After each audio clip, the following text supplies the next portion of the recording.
പ്രായം എത്രയായാലും ഒന്ന് നടക്കാൻ ആഗ്രഹിക്കാത്തവർ ലോകത്തെവിടെയും ഉണ്ടാവില്ല. ലോകമെമ്പാടുമുള്ള ജനങ്ങളെ ഏതാണ്ട് ഒരേ രീതിയിൽ അലട്ടുന്ന പ്രശ്നമാണ് മുട്ടുതേയ്മാനം. 45 കഴിഞ്ഞവർക്ക് മുട്ടുതേയ്മാനം കണ്ടുവരുന്നുണ്ട്. മുട്ടുതേയ്മാനം സംഭവിച്ചവർ മുട്ടുമടക്കാൻ പോലും കഴിയാതെ വീടിനുള്ളിൽ ഒതുങ്ങിക്കൂടേണ്ടി വരുന്ന അവസ്ഥയാകും.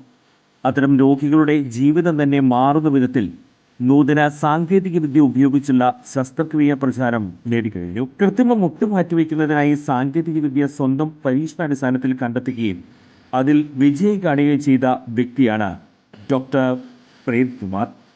വടക്കാഞ്ചേരിയിലെ മാക്സ് കെയർ ഹോസ്പിറ്റലിലാണ് ഡോക്ടർ സർവീസ്. ഇവരുടെ ഈ സേവനം എന്നെ കേൾക്കുന്ന നിങ്ങൾക്ക് ആർക്കെങ്കിലും ആവശ്യമുണ്ടെങ്കിൽ ഡോക്ടറെ കോണ്ടാക്ട് ചെയ്യണം.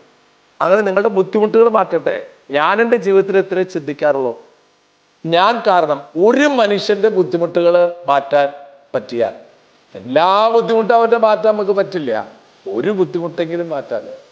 പണ്ട് 2 മാറ്റല്ലേ? രണ്ട് ബുദ്ധിമുട്ട് മാറ്റാം കേട്ടാ.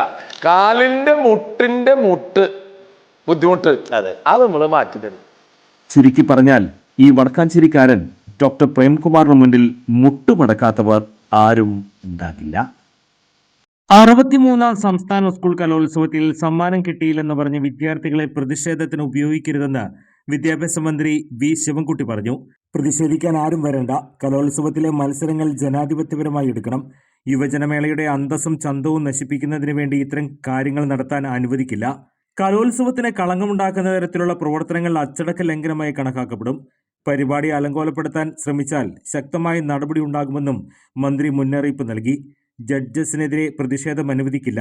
കുട്ടികളെ കൊണ്ടുവരുന്ന അധ്യാപകർക്ക് ഉത്തരവാദിത്വമുണ്ട്. സ്കൂൾ ഒളിമ്പിക്സിലുണ്ടായ സംഭവങ്ങൾ കലോത്സവ വേദിയിൽ ആവർത്തിക്കരുത്. മികച്ച ജഡ്ജിംഗ് പാനലാണ് ഉണ്ടാവുക, മന്ത്രി കൂട്ടിച്ചേർത്തു. കൂടുതൽ വാർത്തകൾക്ക് ഞങ്ങളുടെ ചാനൽ സബ്സ്ക്രൈബ് ചെയ്യുക. ഫേസ്ബുക്ക് ഫോളോ അപ്പ് ചെയ്യുക.